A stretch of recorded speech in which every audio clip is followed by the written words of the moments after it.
Hello and welcome to another episode of A is for Architecture. I'm talking today to Piers Taylor. Piers, would you be so kind as to introduce yourself? Hi, Ambrose. Thanks for inviting me. I'm Piers Taylor, and I guess I never thought I would be an architect. I was a wayward child, and I got thrown out of school repeatedly.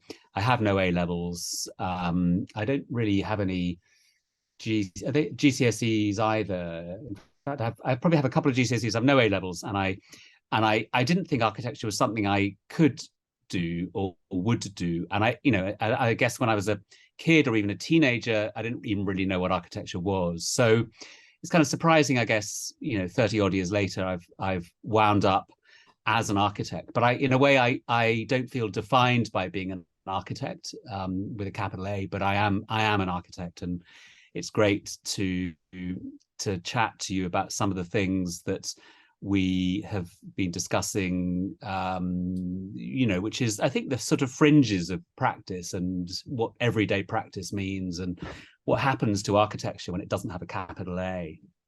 Yeah, that's a really good point to start on. Like, what does happen to architecture when it doesn't have a capital A? I think that's. But you've done a PhD. You've run a very successful practice. How would you define invisible studio? Why is it an invisible studio? What does that mean? What does that? Well, I guess I had a conventional practice. I suppose, to step back, I found my way into architecture when I was about 22, 23. I felt incredibly old. And I had gone back to Australia to study. So I hadn't gone to university. I'd gone to art school and I did a foundation. Then I left and I'd done various things in London in the, I guess, late 80s, early 90s, and done bits of construction. Gone to Australia and I was traveling, and my eldest child was conceived, and I thought, God, I better get my life together. I better do something. And enrolled in Sydney College of the Arts, as it was then, because I had dual nationality, luckily, and so I could get my fees paid, get a grant paid, and I enrolled to do industrial design. And because I guess I didn't know what architecture was until in the first week I went into a lecture, and it was the first semester, in fact, was cross-disciplinary, so it's kind of fashion, industrial interior and architecture, and went to a lecture by Glenn Murcutt, who had just won the Alvar Aalto medal, and was kind of amazed by what he suggested architecture could be, which is really modest, simple, low-key things that I could relate to, that sat in landscapes intelligently. And it sort of made sense. And, and it wasn't quite as simple as coming out and changing to architecture, but I kind of did. Basically took a few days, but I then changed to architecture. And in a way, I really, for the first time in my life, having struggled academically, found a way of being in the world that made sense to me. But Glenn was a wonderful teacher in many ways. I think that it wasn't just the buildings, it was the sort of way he practiced architecture. He worked by himself from his front room. He drew everything himself, and he took on kind of big issues with his buildings. And some of his buildings were incredibly modest. And I then, this is kind of everything speeded up, but I came back and finished here in the UK and had to get a job. I left uni on the 20th of June in whatever year it was. On the 21st of June, I was working in a commercial practice because it was the only place I could get a job. And I remember thinking, has it come to this? And I got an email. It must be in the early days of email from the Glenn Murcutt masterclass, and went back. It was just setting up this way of going back and studying with Glenn. So I touched base with him again, but ultimately I ended up starting a practice. I had so little confidence, and I worked by myself. I was I'd left this commercial practice by this stage, and I was scratching around trying to do bits of work. And I built my own house because it was cheaper than getting a contractor, and we'd had a little bit of money that had come from my partner's mother who had died. So we built a house and sort of set up a practice really on the back of building the house ourselves for 85 grand. And but I started to work with somebody else, shared space, and and he asked me to set up a practice with him. And because although I'd studied Glenn, he worked in a very singular manner. I didn't, in a way, have the confidence that I could set up a business or employ people or do things. And and architecture is so kind of formalized and regularized in this country, and I probably felt slightly seduced that he wanted to set up a practice with me, but set up a practice with somebody else. And for 6 or 7 years had a very conventional practice, and realized that I just didn't want to practice in that way. And I'd been doing more interesting work as a teacher and going to the AA and delivering buildings with students as part of the academic program, and teaching in an unusual manner, which was studio in the woods. And so I left. I left and walked away from my own practice and realized that I wanted what I had called an invisible studio, which was studio in the woods, which was where people came together, did a project and dispersed. There was no infrastructure of practice. There was none of that conversation about, organization, employing people. There was none of that sort of brand identity. There was no geographical location. There wasn't even an office. There was just an idea about people coming together to do work. And I called it an invisible studio for that reason, that, I wanted a way of doing work that wasn't beholden to all that kind of banal infrastructure of practice. And I wanted something I couldn't really walk away from, and I wouldn't, that wasn't something I'd set up. And if it failed, I was left with a kind of office and people and stuff and a brand. It was just a thing that I could do work within, and and not when I didn't have any work. So that's why and how in a speeded up over 20 years of why invisible. That's a really interesting idea. I like this idea of the banal infrastructure of practice. And I was wondering, so a lot of your work, studio in the woods, invisible studio, and the stuff that's presented certainly in the public eye, it's timber built, it's very low carbon, very kind of hands-on kind of materials. And this is slightly off-piste, but I do wonder whether the kind of infrastructure of the profession, which I find very onerous too, is there to enable you to kind of use different types of materials. So could you have an invisible studio that worked in concrete, or is the kind of structure of the profession there to kind of control, in a way, regularize those complex aspects of architecture which go beyond timber frame buildings and that kind of thing? Do you know what I mean? It's like, to a certain degree, it is. Yeah. I mean, I think the problem with practice is that it's deeply institutionalized. Yeah. And, for example, I hate getting emails from people saying, I am a part 1 or I am a part 2, or, because it's sort of defining yourself rather than what can you do, what can you bring to it as a co-collaborator. You're defining yourself by the kind of institutions of profession from a very early age. And there's something about keeping people down, and there's a sort of presumption around practice that's deeply normalized. And I also felt that, I guess when I left my last practice, which in a certain way was a sort of small design-led practice that won awards and got published and did the sorts of buildings that lots of people seem to aspire to. And I remember looking around there when I was in that practice and thinking, that we're just another practice. And as I looked around with me, I saw people who are 15 years younger than me starting practices and being interested in the kind of craft and materials and kind of the same old stuff. And I was like, I just, why is it that architecture is so deeply conservative as an institution compared to any other creative discipline? There's none of that presumption. If you're going to make a record, if you're a musician, if you're going to make a piece of work, you're a creative artist, there's none of that baggage around how you're supposed to do it. There's the absolute acceptance that you reinvent that stuff, and it isn't provocative to do it. It's just how you are in the world if you're a grown-up. And you're a creative person. And I suppose I wanted something that was more agile. I didn't particularly want something that was fixed, which is in a way the group of people that work together for life. It's like when you start a practice, there's an institution that's bounded by a legal entity that's very hard to walk away from. And in my previous practice, there were all sorts of directors' agreements and shareholders' agreements, and and we didn't have any money. It was kind of absurd. It wasn't like we had lots of money and lots of work. We just had this sort of absurd, cumbersome institution. And I just thought, I just don't want that. And it wasn't even that I knew what else I wanted. I just knew I wanted to be agile. I knew I wanted to constantly feel like I could make it up or change direction or change tack.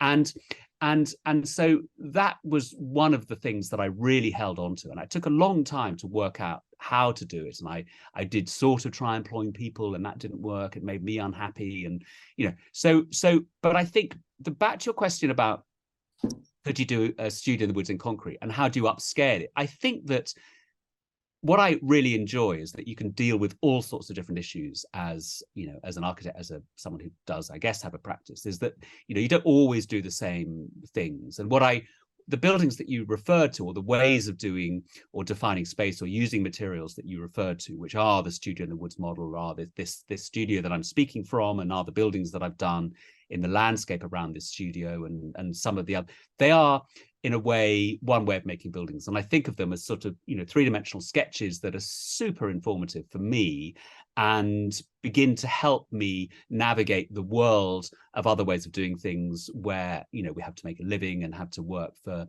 clients out there in the world. These aren't just self-indulgent kind of sort of creative sketches.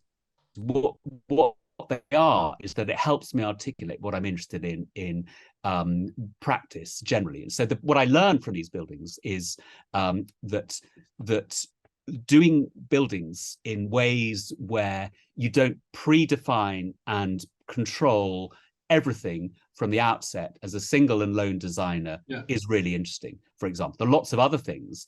So if you take that as an example, if you upscale that, it doesn't necessarily mean, okay, so you work in timber and you make it up as you go along and you're working with students and there's a loose roadmap for doing things.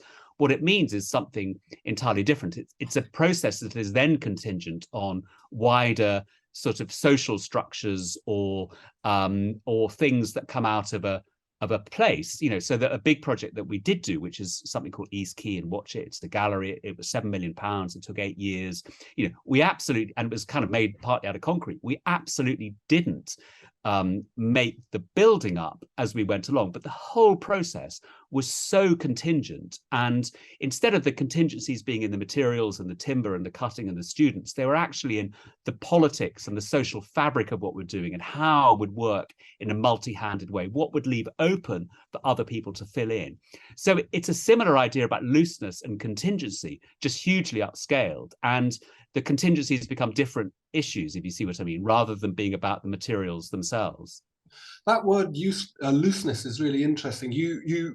So normally with these podcasts, someone's got a book or something like that, but so I went and found your doctoral thesis on the Reading website. Oh my God, I thought it'd be buried. I was appalled. No. When you, they never disappear, which is really, fantastic. I tried downloading it on the train, but it nearly killed the train. But there's this line in it where you talk about, so you're talking about co-design, and this is something that you mention on your website. And I kind of want to know a little bit of how you interpret co-design, because I think it's where my heart lies in terms of architecture as well. And the way that you describe the project, is it Watchet? Watchet, yeah. Yeah. This idea of sometimes the co-design doesn't occur within what we might describe as the aesthetic or formal processes, but occurs within the kind of negotiation of relationships. I think that's very intuitive. But you say in your thesis that the process that you describe is a method for how an artifact can be collectively discovered rather than willed. And I thought that was a really lovely idea. There's this idea of a looseness that as you design, and your practice is obviously deeply embedded with making, and we could talk about design making tensions as well, but this idea that through the production, design, social, making, and living in, there's this discovery of an architecture. And I just thought that was very, very elegantly put. Yeah. Maybe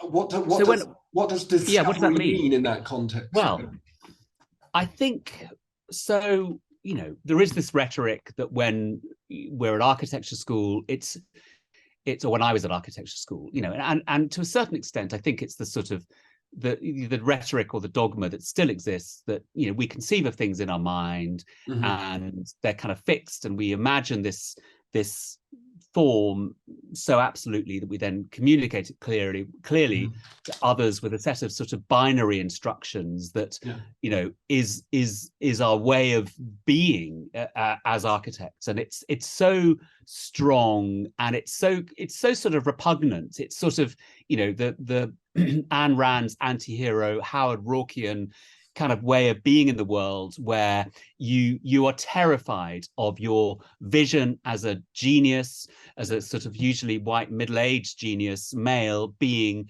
kind of being sort of challenged by the world, and if something happens to it, it's the world that's wrong, not you.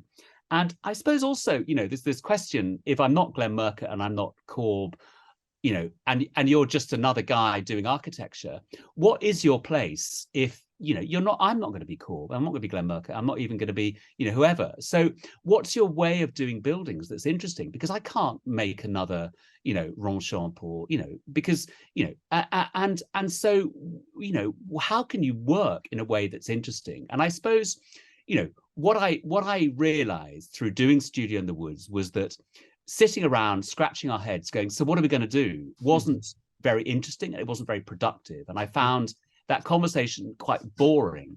But when we started to work, and we used a way of making and using materials in a manner that was much more open to people diving in and doing things and changing things and adapting, that was really, really interesting. And there are many, many ways and configurations of that. And, you know, I suppose also at this time, you know, I was probably deeply interested in rural studio, where I loved this idea of, you know, 3 or 4 students making the same building in parallel, and someone would bolt something to the side of someone else's building and kind of cannibalize it, or, you know, it was, and actually there was no place to be precious about your idea. And I realized that as I did Studio in the Woods more and more and more, what I would try and do would be invent a kind of system of working. I would say, what is the least I can put in place? And typically it's a kind of kit of cheap, simple kit of parts that's very simple to use, low tech, cheap. You know, it's a stack of thin timber, and it's then bendy. And because people there don't really use tools, or haven't used tools much, or don't want to use power tools, what can we do with it? Let's just think that we can maybe bind it together or use hand. You know, there's a simple sort of definition of a project that then allows us to get sort of started. And then that's the whole thesis actually ultimately is about what do you put in place to allow that looseness to happen. And, you know, and it also stemmed from building a studio where I'd come from working as a design make tutor for the AA in an environment that was deeply, deeply conservative. You know, it was jocks with hammers looking at things and talking about what they looked like and controlling what they looked like, absolutely, with kind of robotic construction and all that kind of stuff, and coding everything. And so what I did when I built this studio was just, you know, have a chat with some people that lived in the edges of the woods, my neighbor, a few people who were just kind of, you know, ordinary rural resourceful people who didn't care about architecture, didn't care about making, didn't have any interest in the way that we were supposed to do things. We just kind of started a conversation around, I might take these trees out and use them to build a building, and what would it be like? And, you know, and consequently, this building was built by people who had no regard for the kind of authority of how a stud is supposed to be set out, or, you know, or whatever. But there was a system put in place by the trees we took out that were cut to a certain dimension because it made sense because of the trees we had. They then just fitted a building around it with me, and the studs are at 600 centers, 200 centers, sometimes 500 centers other times. There were bits of bracing in strange places that made absolute sense to them. And that was the system that allowed this studio, I would say the language of it at a fairly detailed level, to be collectively discovered. In Studio in the Woods, it's something different because it might be a kind of simple mat that gets pulled up by people into kind of one, you know, thing that you collectively discover, and each person feels they're influencing it and designing it. And it happens sort of in real time, rather than what I'm going to do is think of a shape and then is everyone happy? Should we start making kind of work? So this designing idea this designing making binary, and you mentioned this again in your thesis, and I think it's obviously very clear in the way that you're talking about it now and the way your work has developed, is that you do not see a distinction between designing and making. There's a kind of medieval quality to what you're proposing, a kind of idea that, and perhaps a vernacular idea, an informal idea that that designing is something that emerges. In certain contexts, it's an emergent concept. It's an emergent property of materials and acting on materials. Absolutely. I mean, at its best, absolutely. And I think Tim Ingold, anthropologist, writes about this beautifully, that, you know, creative processes are emergent. They are emergent. You discover them. I mean, you've mentioned David Pye to me offline, and David Pye is interesting because he talks about the kind of the awareness of the grain of the material. So he's super interested in material, and in a way, in craft speak, you could discover a project through the kind of grain of the project rather than willing it to form. And, that's very difficult for us as architects. And, we're not craftspeople. I certainly I'm not a craftsperson. I'm very bad at making. And I'm also interested in lots of other things. And I suppose the grain that I use is the people, the stuff, the stuff of life that's kind of around me. And ultimately, I would say, as a designer, it makes the work more interesting, because it's far more interesting to have all this stuff happening that you weave into a project rather than stuff that I alone can pre-imagine, because all these other influences that you can abandon if you need, you can bring in if you need, that's really, really interesting stuff. And I would say ignore that at your peril. If you think that the little world inside your head is more interesting than all of that, then I would say you have a very diminished project. And I think, and I would also say that architects are drawn to diminished projects because it's stuff within their control. If you look at, Miesian buildings are actually quite diminished in their rhetoric. It doesn't mean they're not interesting or in some ways kind of beautiful, but they're quite diminished as a sort of idea. It's a grid within a grid within a grid, and this idea about purity and control and absoluteness, and there's a priori strict kind of codified ways of doing things. I think I'm not interested in that stuff. I like the surprise and delight that you get when other things challenge your preconceptions, get woven into a project. And at best, absolutely, you discover those things, you choreograph those things as they happen, as you work, as you emerge from or as you move through that process of making a building. It doesn't mean they're always like that, because I do have to, I make a living as an architect largely now. It's been really hard at times, but, as part of that, you have to predefine everything, and often with timeframes that are super defined. So, then I would argue that you work with different things. And that's why I talk about Watchet quite a lot, because, when we built Watchet, it felt it had to be an open-grained building that was, although we were predefining things because it had to go to planning, of course, and had to, had to have a fully resolved scheme to RIBA stage 4 before it would get funded. What it was, though, was an open building that was an invitation to other people to fit things in, to change it, to adapt it, to make it whatever they wanted in a very unprecious manner, because the things we put in place were the kind of right things. Whereas, at the other extreme, of course, is something like the Reliance Control building, which was Richard Team 4's first building in Swindon, which was so strict that when the client said, could I have a window in my office? They went, well, no, of course you can't, because we've got a facade that has the language and you can't put an opening in it because it's a panel, and panels don't have openings. And so, of course, he just went to, the equivalent of B&Q and put an opening in it. And, and to their credit, they photographed it as an example of how closed their system was. So, designing and making isn't just the thing that emerges at your fingertips. It's also an ongoing process about how something that you do can engage with the world. And I would think that every project is different in terms of how it engages with the world and is informed by the world. Yeah. And that making, the act of making, then distributes the possibility of design into a broader public. Because if design is this esoteric, professionalized thing that people with letters behind their names, after their names, get to do, making isn't. I mean, I'm always fascinated by this idea of us being a sort of post-creative society when you look at sort of the number of B&Qs, which are, in fact, a sign of a profound creativity.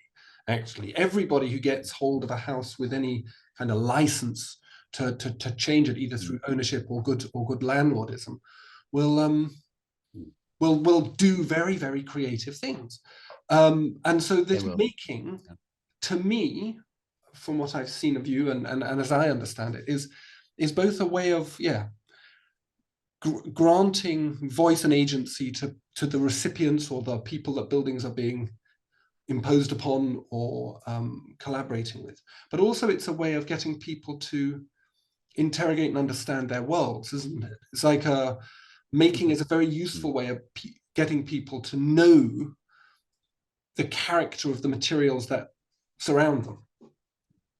Yeah, absolutely. And I think the skill of a designer is how you open up the conversation to those people so they can take part in it as equals and as people with agency. And typically, we disempower people. So it's like, on a building site, there's a kind of strict hierarchy, and even in an architect's office, there's a strict hierarchy. And there are skilled makers, there's not so skilled makers. And why I'm so suspicious of craft is the kind of baggage around skilled making. And of course, I like things that are made well, but I'm also interested in things that are made badly if it means somebody can express an idea. And I think what I, the case study that I use in Studio in the Woods is actually, Kate, who I work with, and Jani.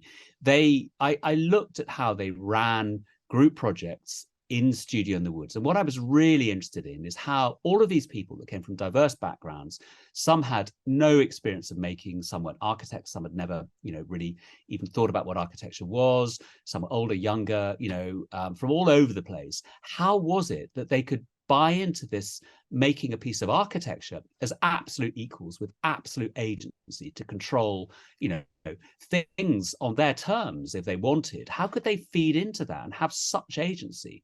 And it felt amazing to watch. And really what that was Kate and Jani didn't really care about what the building should be at the beginning. They trusted that something interesting could emerge from this kind of conversation if they put in place a simple way of getting started, which was an idea about what they're going to look at, an idea about what they're going to explore, and an idea about what technologies they had, which was usually pretty low tech, because if you have things like cable ties, hand saws, bits of timber, rope, people can be invited quite easily into that. If you have a specialist fabrication lab, the Bartlett or the AA, people can't go into that unless you have years of coding knowledge and all the rest of it, Yeah, years of coding knowledge and a really good insurance plan as well. Yeah, which I think is really important. But this idea speaks to this notion, this word that's thrown around of empowerment. And obviously your thesis talks about empowerment, and you've produced lots of material people can find online about this, videos and whatnot. I mean, what do we mean by empowerment? And it's a big, big question. It's like, what do we mean by co-design? What do we mean by empowerment? And obviously it means certain things in healthcare, and it means other things in, I don't know, politics, but what does it mean specifically in terms of architecture? What are we doing when we empower people as architects? I think it's a really difficult question. Thank you. I mean, I use the word, as you know, in my thesis.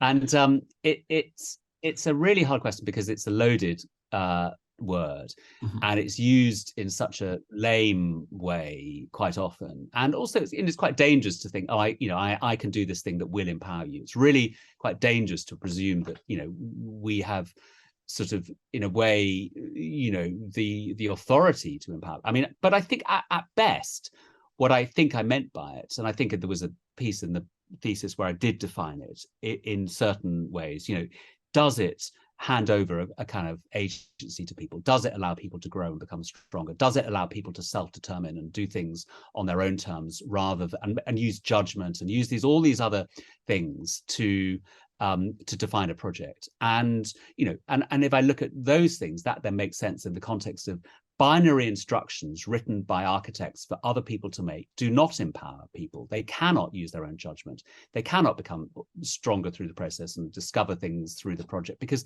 they are told absolutely in a binary manner what to do. So then, of course, you have to start looking at what are the instructions that you give to people if you want to invite them in. How subtle are they? What's strongly stated? What is loosely stated? And all of the things that you need to do. Because I think, what doesn't happen is that you go into a room and suddenly this magic process comes out and everyone co-choreographs it and it's super happy. What you really do need to do as a designer is actually be immersed in the kind of the sensory awareness of what people can do, what people need to hear, and what people need in a very kind of subtle way. And often, the simply defined idea that binds people together and sets people on a journey that allows them to harness their own tacit skills, their own tacit knowledge, and come to a project as an equal to someone around them who may overtly have more experience. That, in a way, is a kind of empowerment, I think, as well. But like all of these things, architecture is a moving target. That's what's so interesting about it. All of these words are moving targets and easy to kind of to sort of shoot down and move. So they're attempts to start opening up conversations about what else architecture can be, because if it's only what shape and color it is, it gets really boring really quickly. And it's not to say shapes and colors aren't interesting, but they're only so interesting. And it's sort of like, what else is there? What else is there with an architecture that kind of keeps us going, I think? What is there distinct about the action of collective making, you think, that is specifically empowering? Because I assume you do, because you do it so much. And I think it is as well. But I would really like to know what it is. I think it's uncertain. I think in a way, I mean, Tim Ingold writes beautifully about the kind of creative process, and creativity isn't just, Picasso in a room doing, there's something about the everyday uncertainty of life, that is really, I mean, this conversation is on it. We have no idea where it's going to go, what's going to happen. And I think, true creativity is, in a way, kind of uncertainty and being open to the uncertainty about what might happen, and then being able to respond, adapt, dodge it, be agile, move around, and I think that a design process that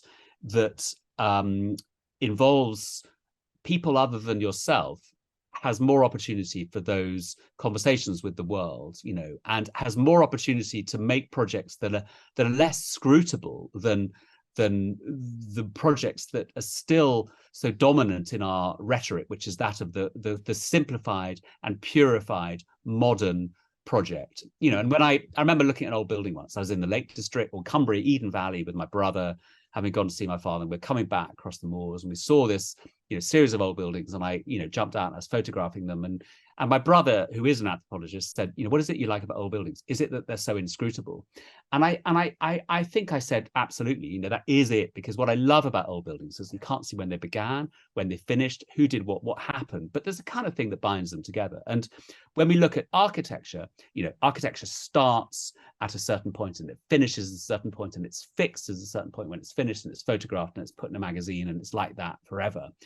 But actually, the world that affects a project is immeasurably more interesting than the fixed bit of the project. And consequently, I think, if you look at Elemental's work in Chile, what's super interesting about their work is how they built an invitation for other people to do something. And for me, you end up with some of the best urban fabric in the world, when you look at what people have done to buildings and how they've appropriated them and made them their own. And, if you look through cities, we've got no problem with cities being adapted and changed and developed and moved around, if there's the kind of underlying sort of system that allows that to happen. So in Bath, which is the town that I live near, the backs of terraces are infinitely more interesting than the fronts of terraces, because they've been moved around to change and adapted. And I think that the kind of weaving in the fabric of life, where there's an opportunity for discovery, is much more interesting than that kind of singular, purposeful, controlled, closed system. And Richard Sennett writes about this in The Ethics of the City, that an open city allows all these interactions to kind of happen, in James Jacobs' world, or good, interesting, clever, intelligent cities allow that to happen.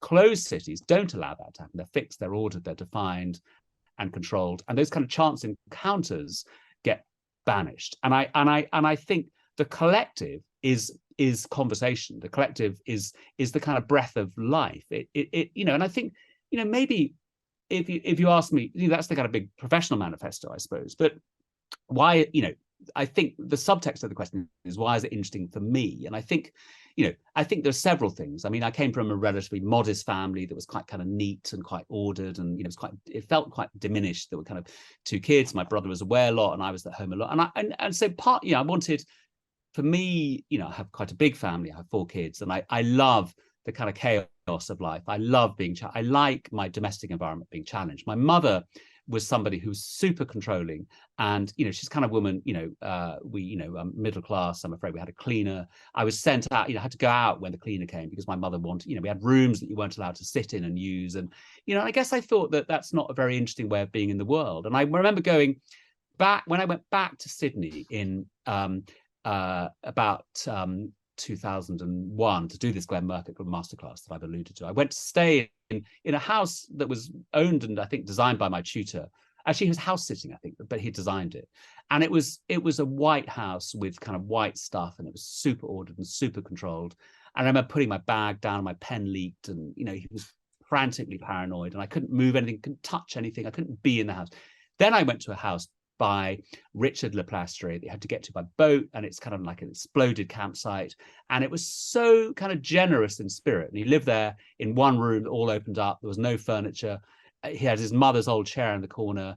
He had one mattress that they all climbed onto at night, him and his 3 kids and his partner. And there was such a kind of generosity of spirit that was so kind of intoxicatingly romantic about all of the life happening in one place, that I think that's a process that I enjoy, rather than the sterile and barren kind of single lone designer trying to kind of keep everything for themselves. Yeah, but we do this with the education system. I actually think we attract, because of the nature of our education system, I think we attract a certain type of person that has that, it's not megalomaniacal, but certainly that desire for a sense of control. I remember speaking to one architect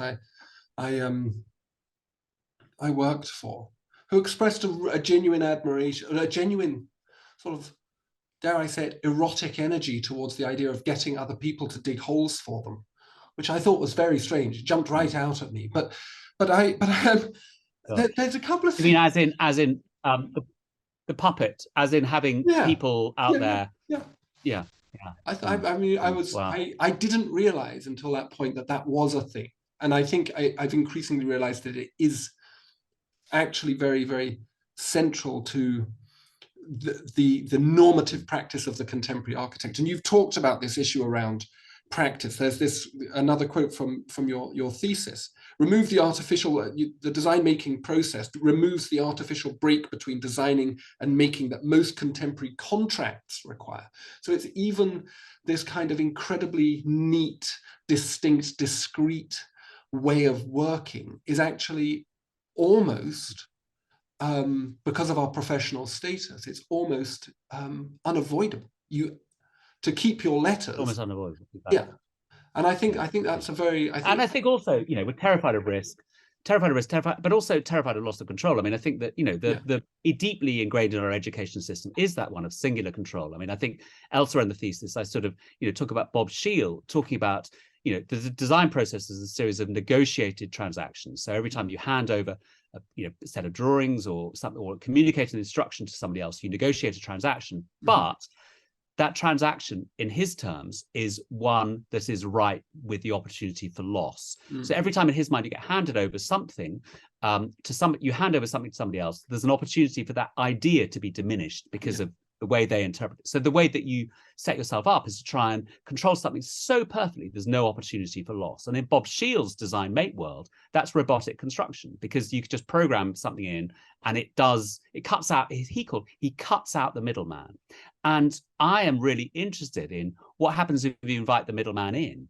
What happens instead of seeing them as places of loss? What happens if you see them as places of opportunity or places of gain? What happens if the design process can bring things in, not keep things out? And yet, as you say, contractually, it's almost impossible because we kind of banish risk. And how how can we, where are the contingencies then and those opportunities in kind of normative practice? And I don't just mean the kind of model of the office. I mean, the way that buildings are procured are manners that try and minimize risk, minimize opportunities for change. It's a highly complex process also making a building now. I think regulations, I think environmental control, everything has got much tighter. Where are those opportunities?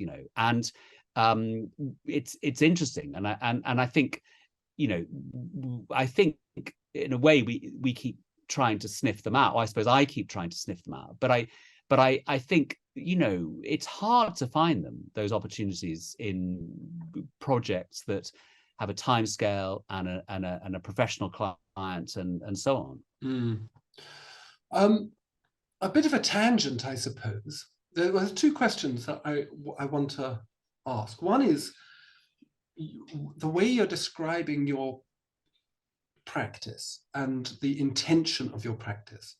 And those two things are, generally speaking, they overlap in everybody's life, but they're never completely conform with each other, do they? Never completely overlap. It seems to me to be quite a phenomenological. I was thinking, like, what is the undergirding philosophy or ethic? Well, they're two separate questions, I suppose. What is the undergirding philosophy that has guided your work? Who did you read? Who inspired you? Because there is a sense, this idea in terms of the making, that through the making process, the world is revealed. It unfolds in front of you in a kind of in the sense of a Heideggerian sense or a Merleau-Ponty sense or a general phenomenological sense. And I really like this idea, but I wonder whether you did have, like, was there somebody that you read and you thought, yes, that, rather than looking at, say, a high modernist philosophy and thought, keep it neat, keep it tidy? Yeah, I mean, I think, in a way, I think, I have to say my wife thinks it's kind of absurd because I'm so clearly kind of middle class, but I did grow up in, the 70s and early 80s where, it was absolutely accepted that if you wanted to make music, you didn't have to play and you didn't have to sing, and you could mistreat instruments to explore feelings. And it was Marquis Smith from The Fall who said that in particular. And I was it was so, at a base level, the musicians that were interested in, and they were, usually early punk pioneers such as the Remote, they simply couldn't play, but there was such a desire to explore the world through the language of what they did that they just had total disregard for technique. And, technique is so dominant in architecture, and I do come from a very middle-class family where, I am the only person in my family that didn't go to Cambridge, and I didn't mean my parents or my brother or my cousins or my uncles, my aunts, my grandparents. And I was deeply shamed for not having followed that path. And, at my mother's funeral, my father said, your mother never forgave you for not going. And I suppose I was deeply suspicious, deeply suspicious of a kind of received way of doing things. And so when I did come into architecture, although to a certain degree I was seduced by Glenn Murcutt, in a way he's deeply conventional, in a way his outlook is deeply conventional. He doesn't like disorder, his buildings are quite singular. Where did I look for inspiration, I guess? And I suppose I think, I was deeply suspicious of, I guess, most phenomenological readings that are mainstream within architecture, because they were received with what was such kind of reverence, and they reminded me, I guess, of Peter Zumthor, or people that were the kind of high priests of sensory kind of, experience of buildings. And I just resisted that. And I suppose the reason I've scratched around with sticks in the woods doing these kind of crappy sheds is that, I was really interested in what can you do if you didn't go to Cambridge, you're not Le Corbusier, you don't conform to the kind of the narrative of technique and the kind of whole way with which architecture is consumed, you know, and actually, you know, you can still find beauty and extraordinary phenomenological experiences in the kind of the most ordinary of spaces. And, you know, and I would argue that, you know, my parents, you know, as I talked about, they couldn't understand that even it wasn't even just the Ramones or Marquis, they couldn't understand the Beatles were music or Bob Dylan was music. It was kind of, and yet, you know, of course, in a distorted piece of, you know, immersive soundscape made by, you know, somebody who can't play, there's extraordinary transcendental beauty, and yet there's no technique, there's no received baggage, there's no kind of culture of, you know, doing things the right way. So I always resisted the kind of readings, but some things absolutely did make sense. I mean, it isn't a text, but, you know, Rural Studio absolutely made sense because it was scrappy and experimental and kind of, you know, made up. I mean, Lars Spoibrecht has written an incredible book about process in architecture, and he writes about, you know, the link between kind of Ruskin and the Gothic and in his mind kind of, you know, parametric form, which actually I'm not really interested in, but he describes so beautifully how the Gothic was so open to kind of, you know, the rude kind of you know, crude as in rude, you know, interpretations of the kind of you know, the workmen traditionally, of course, that were on site that could within a system improvise, make things, use their agency. And I suppose he was really, I mean, Lars Spoibrecht felt kind of extraordinary when I read that. I mean, I think, you know, Jeremy Till has written very cleverly about the absurdity of architecture, the kind of absurd conceit with which architecture is prone to, you know, become so kind of pompous and so kind of, you know, it's so much about, you know, the architect being the hero, you know, and it just feels so pompous and so absurd, architecture, you know, and I suppose, so generally all of the influences have been from without, you know, from outside architecture, you know, where there's very little of that pomposity in music, in art, in food, whatever the world outside architecture kind of is, you know. There's yeah, I mean, I was going to ask as a sort of associated question, like, what is the ethic behind it? If there's not a undergirding philosophy, and I do agree with you. You know, we get dominated. I've always been struck by my own self of how I, when I understand something, which is very rare in, you know, some philosophical text, I immediately believe it. So if I've always felt that Martin Heidegger got given far too much credit simply because he was the most understandable of the 20th century continental philosophers. But I was wondering if there is a sort of, but I think it's quite clear that there's an ethical, okay, Bruno Latour, let's try that. So Bruno, well, I think, you know, We've Never Been Modern is really key and really important because, again, he kind of dismantles the whole kind of purification of the modern, you know, I guess modern thinking, this sense that if you reduce things down to their binary components, you can kind of make sense of them. And I think, you know, the world, as he defines it, is a series of interlinked and overlapping spheres and worlds and disciplines. And, you know, he writes so beautifully about that in We've Never Been Modern. And yet, you know, so he's sort of saying that, you know, it's such an absurd conceit that we invent our future. We have to invent the future, and it's the kind of thing that always is modern. And also we distinguish ourselves between us and people who are pre-modern, you know, because their thinking was confused about everything from kind of science to architecture to whatever else. And Bruno Latour writes so beautifully about the world as a non-modern place of interlinked and overlapping, you know, territories, I guess. So that he has been absolutely key, I think. Yeah, I mean, I did a conversation with Albania Neva about his work around actor network theory. And I suppose where your work seems to me to move beyond that is that rather than just thinking of the world as a kind of actors and tools, it's actors, tools, emotions, techniques, processes. It's a very kind of, it's a very hybrid, very postmodern, very complex world. It seems to embrace complexity. Well, hybridizes it. Yeah, and uses that Yeah, as its strength rather than as something to resolve yeah, before we act.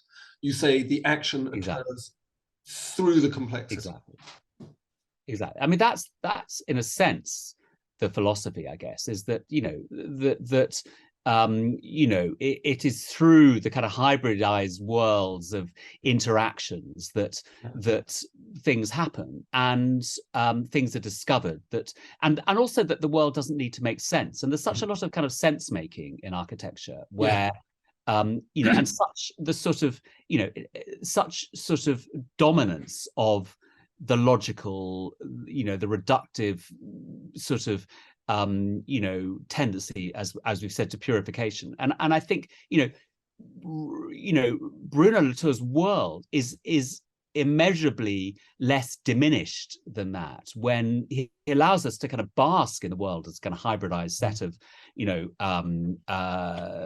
different you know, overlapping spheres that I think for me is immensely more. I mean, I think also, you know, I suppose I resisted having a manifesto. I mean, I remember even in my last practice, you know, somebody saying, so what are we about? What do we do? And I'm like, God, I don't know. You know, I don't really, I mean, I think I've always resisted saying I'm interested in this thing, because as soon as I start to define it, I start to kind of limit it. And in a way, I think I'm interested in lots of things. I'm interested in you know, other things as well as architecture, and I try and do those things with architecture. And I think, you know, I think I have resisted the sort of desire to try and present my thinking as a kind of you know, as a manifesto. I think Do you think though, to be taken seriously within architecture, yeah, you need to taken seriously by who, though, I would argue, by the profession itself, yeah, which for most architecture people involved in architecture is significant. yeah, You need to be able to be sort of reduced down to a cipher of a thing. So Mies is like this, and Glenn Murcutt's like this, and I imagine Glenn Murcutt yeah, deeply balked at the idea of, you know, when he got the Pritzker Prize, it must have been for a series of things that perhaps he didn't even recognize. And in a way, if you don't allow yourself to be defined in that very modernist way, because I think modernity is characterized by this desire to draw lines around things. It's its genius, but I think it's yeah, also the reason why it fails. That as an yeah, architect, yeah. we need to Well, it's like, allow. oh, you do this, and yeah, Yeah, I mean, yeah. And I think, you you know, know, what this. I've been interested in, Sorry, after you know, you. it's like, you know, no. Well, what I'm interested in is that, you know, yes, we do scratchy buildings in the woods, and we make them up as we go along. We also do other things, and I guess, you know, the question for then is, what next? Because of course, you know, I don't want just to carry on doing buildings in the woods and scratching around it, because that's not, you know, that's I've done it, and I want to expand that. And I think not necessarily make it bigger and grander, but, you know, you want to move, you want to keep moving into new territories, because of course, if your life is a book, you want to keep, you know, going forward and not quite knowing what the next chapter is. And I think the problem with architecture is that it doesn't typically allow that, and architects who have resisted that you know, probably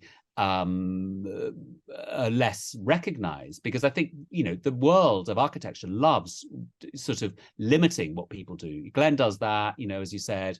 Corb did this, but actually Corb could get away with it and keep changing because he was a kind of genius, but most of us can't do that. And, you know, of course, Corb had, you know, 5 phases.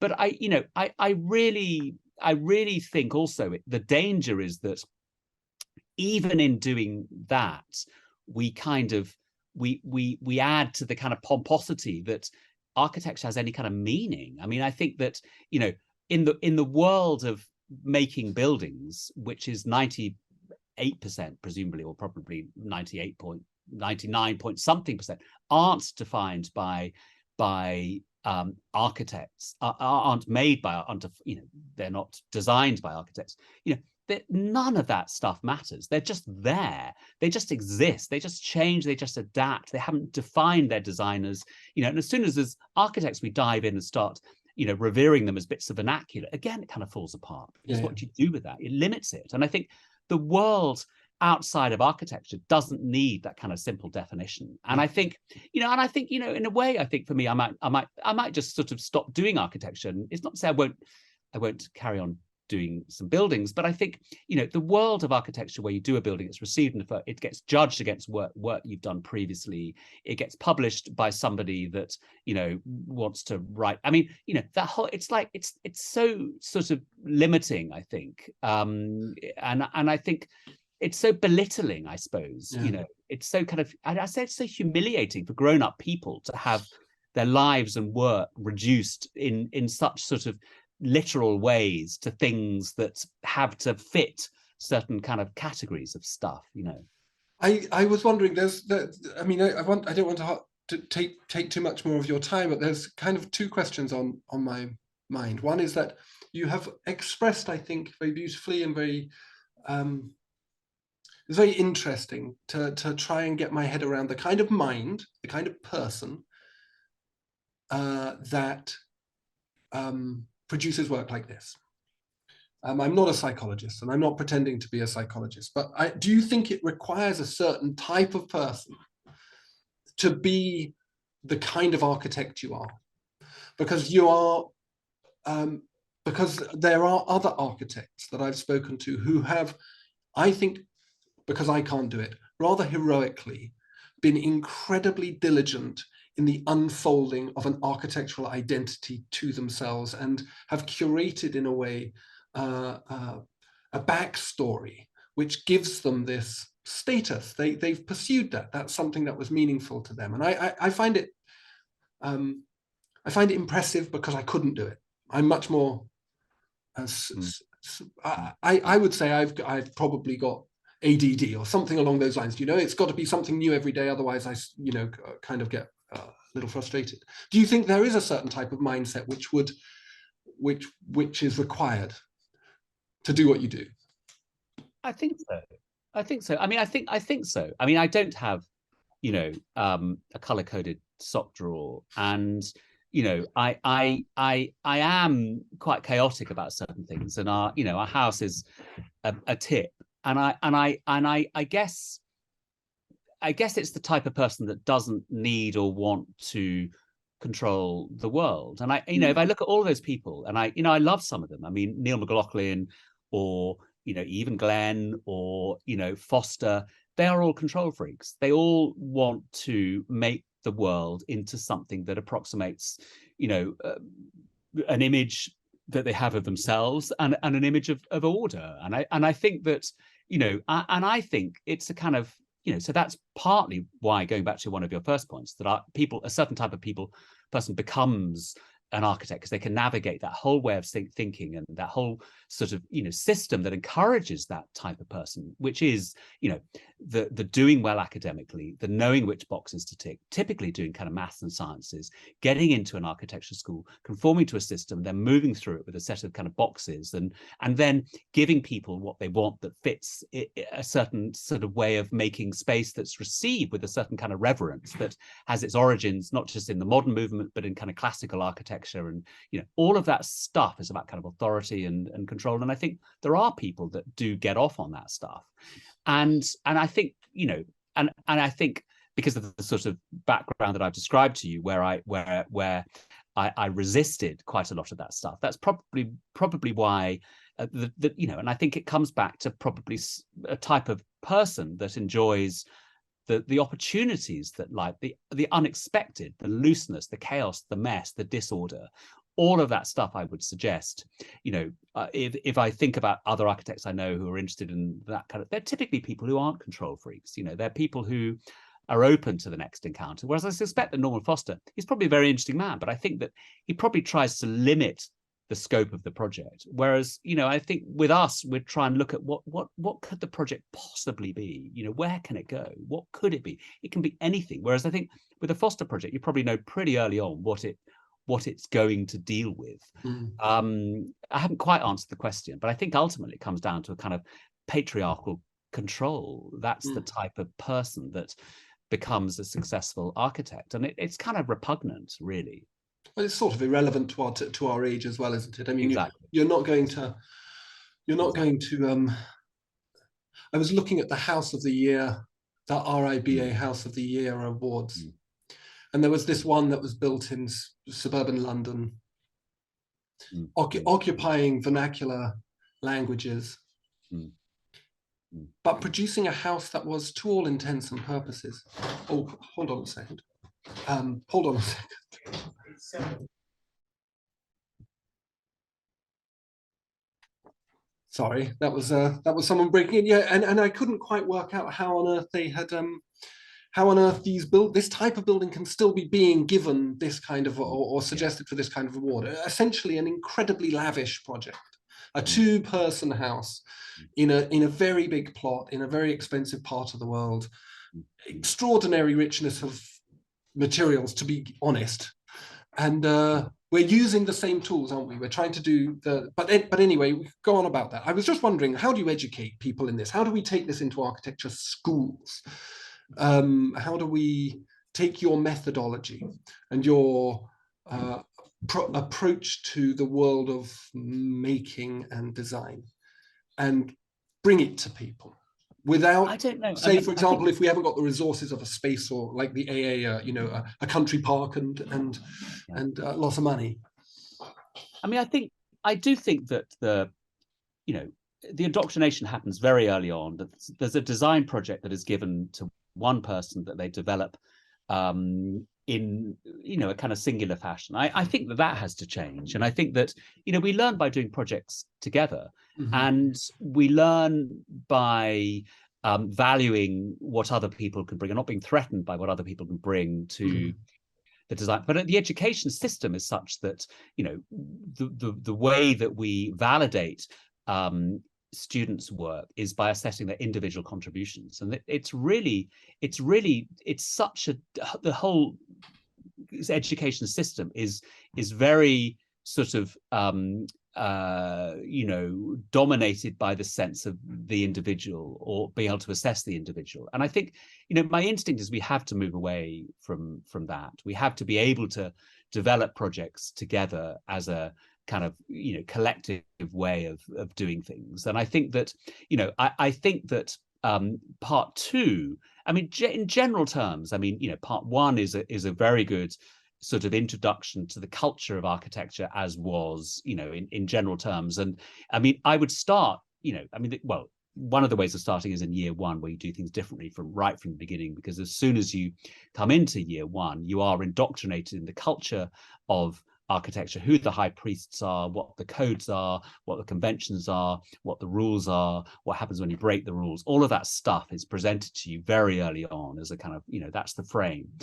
So it's very difficult because, of course, you should get in right at the beginning. But I think, if anything can change, it's part two, because generally at part two, you do more of what you did in part one. You just do it a little bit more thoroughly. And I think the opportunities in part two to develop buildings together, or ways of making space together, or ways of making sort of spatial change together, is so full of potential, because you just don't need to do all that early lone designer stuff, but I think we still resist it, and I think that I really wish I could, Ambrose, give you a simple sort of pithy, this is what we need to do thing. But I think the whole system is set up to resist us dismantling it, and I think maybe we just need to deinstitutionalize it, get rid of the ARB, get rid of the RIBA, stop talking about it as a kind of culture where only we can do certain things. I simply don't know. And on that bombshell, I think that's a very fine point to finish on. I think isn't it Socrates who says he's the wisest man in the world because he knows nothing. Maybe this is it. Thank you ever so much, Piers. I really enjoyed hearing you talk about some of your work. Thanks so much for having me, and fantastic to meet you and chat.